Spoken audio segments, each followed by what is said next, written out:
Hi, my name is Amar and I did my project on the memento pattern. The intent of the memento is it's a behavioral pattern and is used to restore a state of an object to a previous state without violating encapsulation. It captures and externalizes an object's internal state so that the object can be restored to this state later. It's more flexible and has a magic cookie that encapsulates a checkpoint capability.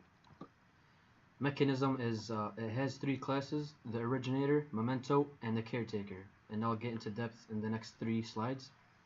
And how this works is it asks for current state and it tracks whatever changes are made using special semantics rather than dumping the entire state and rereading it later. So the memento class is the lockbox that is written and read by the originator only and is guided by the caretaker.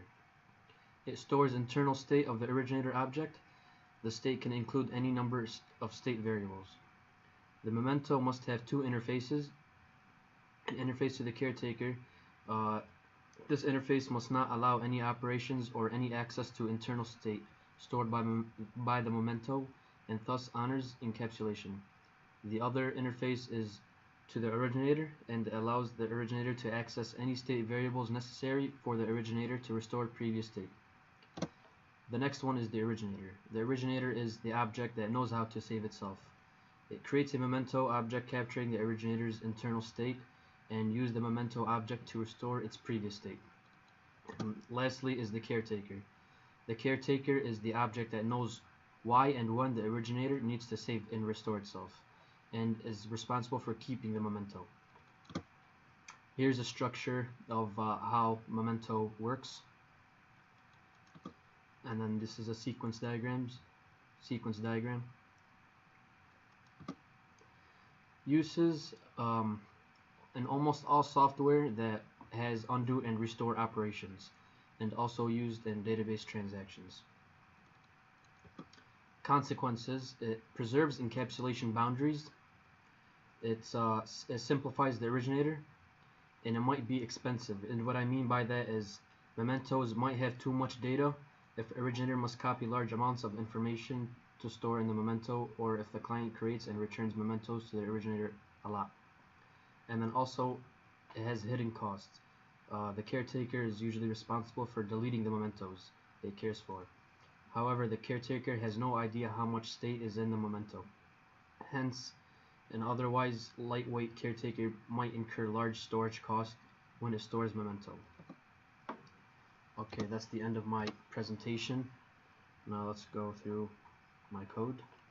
I'm going to run it real quick and then I'll explain it.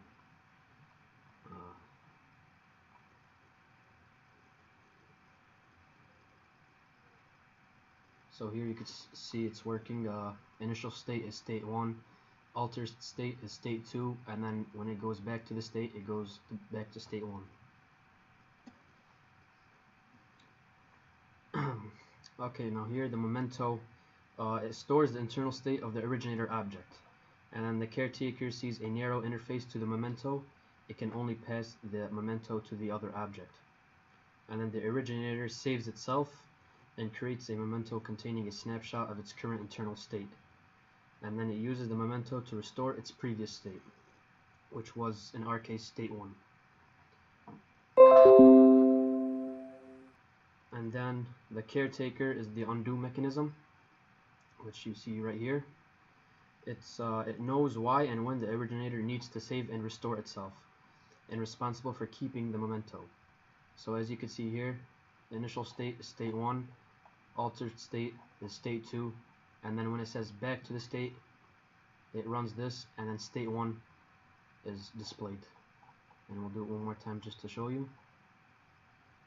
Initial state, state 1, altered state, state 2, back to the state, state 1. Thank you very much.